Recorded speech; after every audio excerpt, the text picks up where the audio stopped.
அனைவருக்கும் வணக்கம். India செமிஃபைனலுக்குள்ள reach ஆயிட்டாங்க. India vs Australia semi-final match மோத போறாங்க. Congratulation to the Indian team. Dubai international stadium இங்க தான் வந்து அந்த மேட்ச் நடக்க போகுது. Semi-final, first semi-final India vs Australia. இதுல இந்தியாவுக்கு அட்வான்டேஜ் அதிகமா, ஆஸ்திரேலியாவுக்கு அட்வான்டேஜ் அதிகமானு பாத்தீங்கன்னா இந்தியாவுக்கு தான் அட்வான்டேஜ் ரொம்ப ரொம்ப அதிகம். ஏன்னா லீக் மேட்சஸை பொறுத்த வரைக்கும் எல்லா மேட்சஸுமே இந்தியா அந்த கிரவுண்ட்ல தான் விளையாடி இருக்காங்க. They know very well about the pitch, ground and conditions. முதல் 2 மேட்ச் சேஸ் பண்ணாங்க. 3வது மேட்ச் நியூசிலாந்துக்கு எதிராக ஃபர்ஸ்ட் பேட்டும் பண்ணாங்க. So first batting, second batting எப்படி இருந்தாலும் they have some good experience இந்த பர்டிகுலர் பிச். ஆஸ்திரேலியாவை பொறுத்த வரைக்கும் ஃபுல் அண்ட் ஃபுல் பாகிஸ்தான்ல விளையாடி இருக்காங்க. அது வந்து ஃபிளாட் ட்ராக். அதனால அவங்க இந்த பிச்சில் சடனாக இந்த பிச்சில் மாறும் பொழுது அவங்க விளையாடுறது கொஞ்சம் டஃபா இருக்கலாம். துபாய் இன்டர்நேஷனல் ஸ்டேடியம் உடைய பிச் ரிப்போர்ட் அண்ட் ஸ்டாட்ஸ் பார்ப்போம். பிலோ ஸ்கோர் 200ன்னு பார்த்தீங்கன்னா ஒரு 10 innings, 200 to 249 15 innings, 250 to 299 8 innings, 300 மேல் 3 இன்னிங்ஸ் நடந்திருக்கு இந்த துபாய் இன்டர்நேஷனல் ஸ்டேடியம் பிச். அப்போ அதிகபட்சம் பார்த்தீங்கன்னா 200 to 249. ஸோ நேற்று நடந்த இந்தியா நியூசிலாந்து மேட்ச் பார்த்தீங்கன்னா கிட்டத்தட்ட இந்த ரேஞ்சில் தான் ஸ்கோர்ஸ் வந்திருக்கும். ஸோ ஓப்பனிங் வந்து சுப்மன் கில், ரோஹித் சர்மா பெர்ஃபார்ம் பண்ணும் பட்சத்தில் இந்த இடத்துல நம்ம எதிர்பார்க்கலாம், அபவ் 300க்கு மேல எதிர்பார்க்கலாம். ஆல்ரெடி இந்தியா 300 அடிச்சிருக்காங்க. ஸோ இந்த 2 ஆங்கிள் தான் நம்ம பார்க்க வேண்டியது இருக்கும். இந்தியாவை பொறுத்த வரைக்கும் பிலோ 200 வர்றதுக்கான பாசிபிலிட்டிஸ் கம்மி. ஏன்னா எல்லாமே வந்து நல்ல பிளேயர்ஸ். 2-3 விக்கெட் விழுந்தாலும் யாராவது ஒருத்தர் ஸ்டாண்ட் பண்ணி டீமை கொண்டு போவாங்க. அந்த மாதிரியான ஒரு டீம் இந்தியன் டீம். ஆஸ்திரேலியாவும் கிட்டத்தட்ட அதே மாதிரி டீம். பட் சில நியூ கமர்ஸ்லாம் இருக்காங்க. சில சர்ஃபேஸ் வந்து மாறுது, பேட்டிங் ட்ராக் மாறுது, அதனால அவங்களுக்கு கொஞ்சம் டஃபாவே இருக்கும். இந்த வெனியூவை பொறுத்த வரைக்கும் ஓடிஐ வந்து 36 மேட்ச் நடந்திருக்கு. இந்த 36 மேட்ச்ல பேட்டிங் ஃபர்ஸ்ட் 14 முறையும், பேட்டிங் செகண்ட் 22 முறையும் நடந்திருக்கு. ஆவரேஜான ஸ்கோர் பார்த்தீங்கன்னா 228, highest score 335 for 5 and lowest score 116 for 10. ஃபாஸ்ட்டை பொறுத்த வரைக்கும் 84 விக்கெட், ஸ்பின்னை பொறுத்த வரைக்கும் 62 விக்கெட். நல்ல ஸ்பின் போடக்கூடிய எபிலிட்டி உள்ள ஒரு பிளேயர் தான் இந்த 62 விக்கெட்ஸ் எடுக்க முடியும். லாஸ்ட் மேட்ச்ல வருண் சக்கரவர்த்தி 5 விக்கெட்டுகள் எடுத்தார். தமிழ்நாட்டை சேர்ந்தவர் 5 விக்கெட் எடுத்தார். அது எல்லாமே நம்ம டீடைல்ஸா பார்க்கலாம். இந்தியன் டீமை பொறுத்த வரைக்கும் ரோஹித் சர்மா, ஸ்ரேயஸ் ஐயர், சுப்மன் கில், விராட் கோஹ்லி, அக்சர் பட்டேல், ஹர்திக் பாண்டியா, ரவீந்திர ஜடேஜா, KL ராகுல், ஹர்ஷித் ராணாக்கு பதில் வருண் சக்கரவர்த்தி வந்திருந்தாரு, குல்தீப் யாதவ் அண்ட் முகமது ஷமி. ஸோ இந்த பிளேயர்ஸ்குள்ள தான் அவங்க ரொட்டேட் பண்றதுக்கான பாசிபிலிட்டிஸ் இருக்கு. 12 பிளேயர்ல 11 பிளேயர்ஸ் வருவாங்க. லாஸ்ட் மேட்ச் காம்பினேஷன் பார்த்தீங்கன்னா வருண் சக்கரவர்த்தி, ஹர்ஷித் ராணா விளையாட மாட்டாரு. இன்கேஸ் ஃபாஸ்ட் ட்ராக்னா ஹர்ஷித் ராணா இருப்பாரு, இவரை தூக்கிடுவாங்க. ஸோ இதுதான் காம்பினேஷன்ஸ். நம்ம லாஸ்ட் மேட்ச் பேசும்பொழுது ரோஹித் சர்மா அண்ட் ஸ்ரேயஸ் ஐயர் இந்த 2 பிளேயர்ல இருந்து ஒருத்தர் வந்து நல்லா விளையாடுறதுக்கான வாய்ப்பு இருக்கு அப்படிங்கிறத பார்த்தோம். அதே மாதிரி ஒரு நல்லா விளையாடி இருந்தாரு. இந்தியா ஆஸ்திரேலியா மேட்சை பொறுத்த வரைக்கும் யாரு கீ பிளேயர் பார்த்தீங்கன்னா இது வரைக்கும் பெர்ஃபார்ம் பண்ணாத ஒரு 50 ரன்ஸ் கூட அடிக்காத ஒரு பிளேயர் யாருன்னா ரோஹித் சர்மா. இவர் வந்து ஒரு பிக் மேட்ச் பிளேயர். நாளைக்கு வந்து இவர் ஒரு கீ பிளேயரா இருக்கிறதுக்கான பாசிபிலிட்டிஸ் அதிகம். ஏன் அப்படின்னா வேர்ல்டு கப் ஃபைனல்ல தோத்துருக்காங்க. ஸோ தோத்தது ரொம்ப அந்த நினைவுகள் எல்லாம் இவருக்கு வந்து வரும். ஆஸ்திரேலியா தோத்த மேட்ச், ஆஸ்திரேலியா டெஸ்ட் மேட்ச்ல தோத்துருக்காங்க. கேப்டனா வந்து எதுவுமே பண்ண முடியாத ஒரு இதுக்கு அவர் பதில் இந்த கிரவுண்ட் இந்த டீம் கூட நல்லா விளையாடுறதுக்கான வாய்ப்புகள் அதிகம். இவரை வந்து ஒரு டீம் 2 டீம் வந்து கேப்டனாக கண்டிப்பா ட்ரை பண்ணலாம். ஒரு 6 டீம் போடுறோம்னா 2 டீம் மினிமம் இவர் கேப்டனா வச்சு நான் வந்து ட்ரை பண்ணலாம் அப்படிங்கறத ஒரு இது. மீதி 2 டீம்ல வந்து ட்ரா பண்ணலாம் அப்படின்னு. ஏன்னா அவர் அடிக்கிறதே ஒரு 40 ரன் அந்த மாதிரி தான் அடிக்கிறாரு. பட் இந்த மேட்ச் பொறுத்த வரைக்கும் ஒரு பிக் மேட்ச் பிளேயர். ஸோ கண்டிப்பா அவர்கிட்ட இருந்து நல்ல ஸ்கோர்ஸ் எதிர்பார்க்கலாம். நெக்ஸ்ட் மேட்சை பொறுத்த வரைக்கும் ஸ்ரேயஸ் ஐயரை வந்து நான் ட்ரா பண்றேன். சுப்மன் கில் ஒரு மஸ்ட் பிக் பிளேயரா கொண்டு போறேன். ஏன்னா இவர் வந்து சம ஃபார்ம்ல இருக்காரு. லாஸ்ட் மேட்ச் LPWல அவுட் ஆயிட்டாரு. ஸோ ஒரு மேட்ச் நல்லா விளையாடாதனால இவர் இந்த மேட்ச் வந்து ஒரு டிஃபால்ட் பிக்காவே இவரை கொண்டு போகலாம் அப்படிங்கிறது கான்செப்ட். விராட் கோஹ்லி பார்த்தீங்கன்னா துரதிருஷ்டமா பென் பிலிப்ஸ் கிட்ட அவுட் ஆயிருப்பாரு. ஸோ இவரும் ஒரு கீ பிளேயர். செகண்ட் இன்னிங்ஸ்னா இவரை மஸ்ட் பிக்கா ட்ரை பண்ணலாம். ஃபர்ஸ்ட் இன்னிங்ஸை பொறுத்த வரைக்கும் 50-50 ஆப்ஷன்ஸ். அக்ஷர் பட்டேல் ஒரு டிஃபால்ட் பிக். பேட்டிங்கும் பண்றாரு, போலிங்கும் பண்றாரு, ரன் அவுட்டும் பண்றாரு, கேட்ச். ஸோ எப்படி பார்த்தாலும் ஒரு 40-50 பாயிண்ட்ஸ் வந்து ட்ரீம் டீமுக்குள்ள இவர் வந்துருவாரு. ஃபாஸ்ட் bowling யூனிட்டை பொறுத்த வரைக்கும் ஹர்திக் பாண்டியா அண்ட் முகமது ஷமி இவங்க 2 பேர் தான் போடுறாங்க. எய்தர் இந்த மேட்சை பொறுத்த வரைக்கும் முகமது ஷமிக்கு நிறைய விக்கெட்டுகள் விழுவதற்கான பாசிபிலிட்டிஸ் இருக்கு. ஏன்னா ஒரு 2 ஃபாஸ்ட் bowler இருக்காங்கன்னா ஒரு ஃபாஸ்ட் bowlerக்கு 3 விக்கெட்ஸ் விழும். ஒரு டைம் பார்த்தீங்கன்னா முகமது ஷமி 5 விக்கெட் எடுத்திருப்பாரு.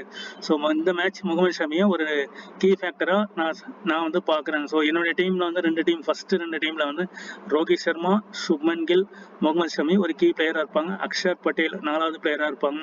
வருண் சக்கரவர்த்தி இருந்தாங்கன்னா வருண் சக்கரவர்த்தி 5வது பிளேயரா இருப்பாங்க.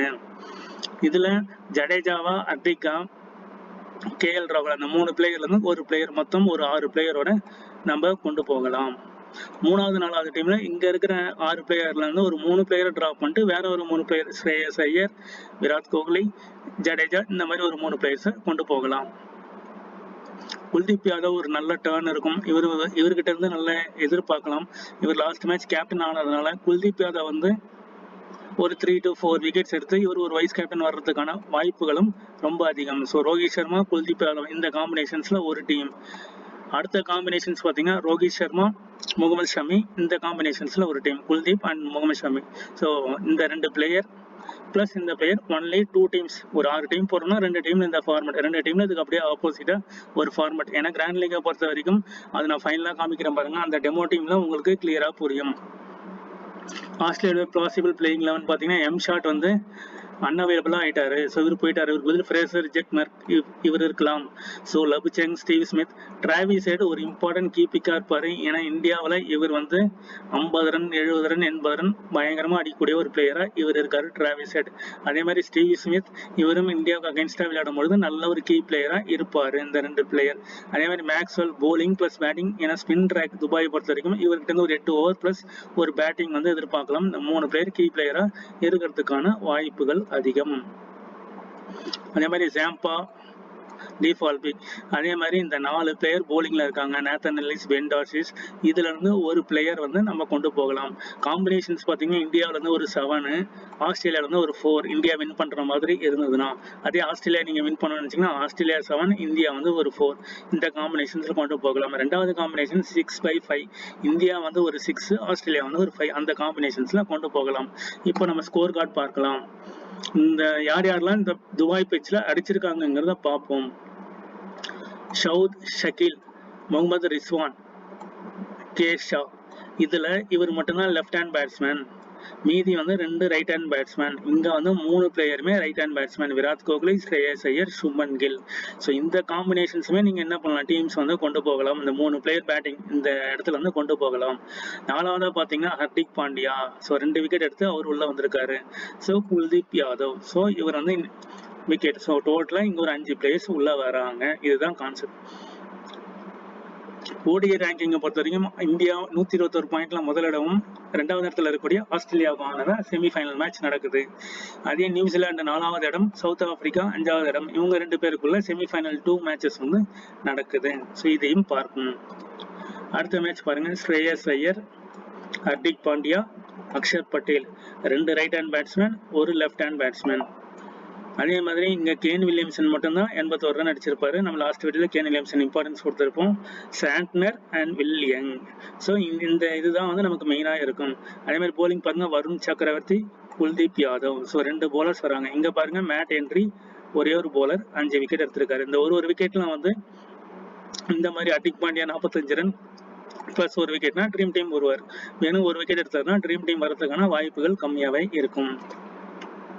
அதே மாதிரி இங்க பாருங்க 100 அடிச்ச பிளேயர் பாருங்க, right hand batsman Jaker Ali and Tanzid Hasan. அதே மாதிரி சுப்மன் கில், ரோஹித் சர்மா, KL ராகுல். ஸோ இங்க எல்லாமே ப்ரீ டாமினண்டா பாத்தீங்கன்னா ரைட் ஹேண்ட் பேட்ஸ்மேன் தான் வராங்க. ஸோ 3 ரைட் ஹேண்ட் பேட்ஸ்மேன், இங்கேயும் ரைட் ஹேண்ட் பேட்ஸ்மேன்.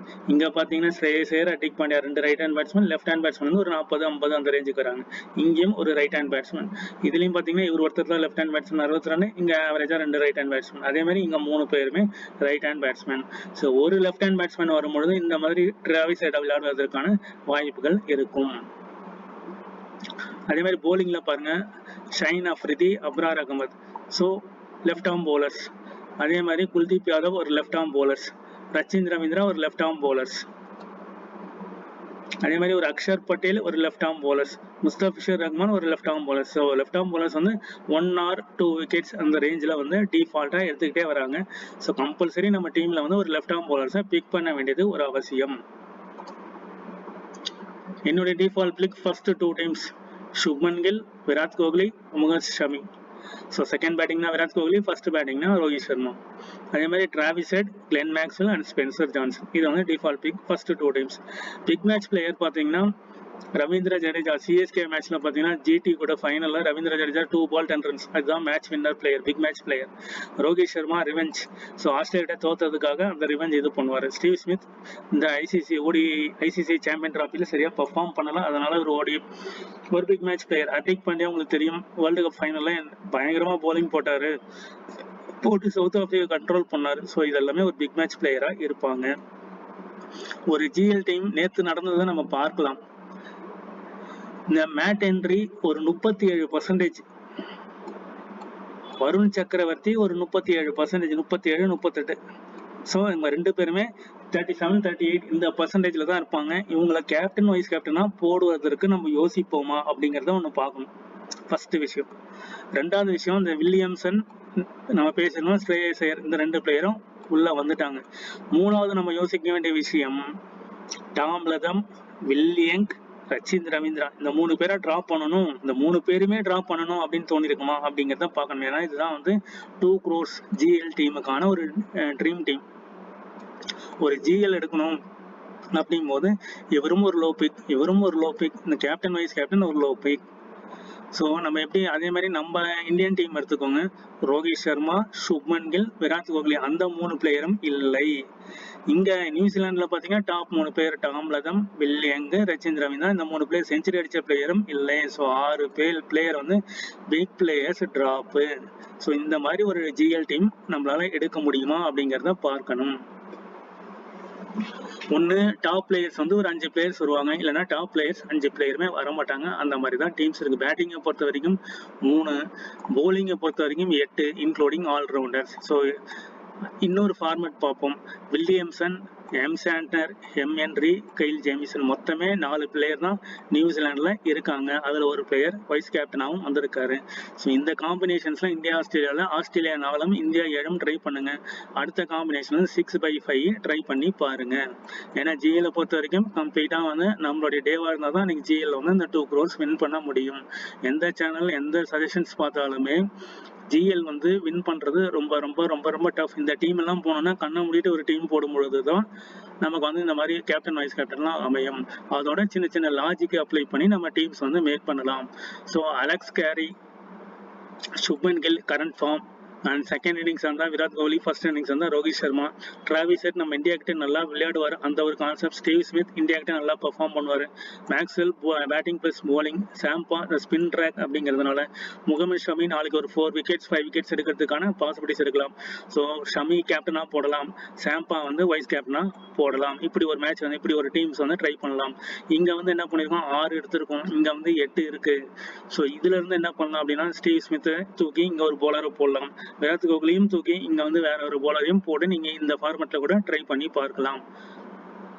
ஜிஎல் பொறுத்த வரைக்கும் அந்த டே நம்மளுடைய டேவா இருந்தா மட்டும்தான் நமக்கான பாசிபிலிட்டிஸ் இருக்கும். பட் ஸ்மால் லீக்லாம் வந்து நம்ம நல்ல டீம் ரிவ்யூ பண்ணி போட்டீங்கன்னா அதுல வின் பண்றதுக்கான பாசிபிலிட்டிஸ் ரொம்ப நிறைய இருக்கு. ஸ்மால் லீக் வந்து ஸ்மால் லீக் 4 ஸ்பாட் 5 10 ஸ்பாட்ஸ் இதெல்லாம் வந்து நம்ம ஈஸியாவே வின் பண்ணலாம். பட் ஜிஎல் பொறுத்த வரைக்கும் அந்த டே இருக்கணும், நமக்கான லக் இருக்கணும். ஒரு பிளேயர் 2 பிளேயர் மிஸ் ஆனாலுமே நம்ம ஜிஎல் டாப் ரேங்க் வந்து மிஸ் ஆகிடும். கேப்டன் வைஸ் 11 பிளேயர் கரெக்டாக இருந்தாலும் கேப்டன் வைஸ் கேப்டன் மிஸ் ஆனாலும், இப்போ கேஎல் ராகுல் கேப்டன் இல்லைனா சாண்ட்னர் வந்து கேப்டன், ஜடேஜா கேப்டனாக போட்டிருந்தாலும் நமக்கு போயிருக்கும்.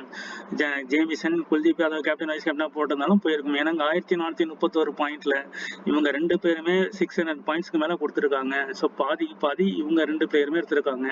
இதுல இருந்து ஒரு பிளேயர் நம்ம மிஸ் பண்ணியிருந்தா கூட நமக்கு ஜிஎல் போயிடும். ஸோ அதுதான் ஜிஎல் பொறுத்த வரைக்கும் concepts. So thank you for watching. நல்ல டீமை கிரியேட் பண்ணுங்க. Thank you.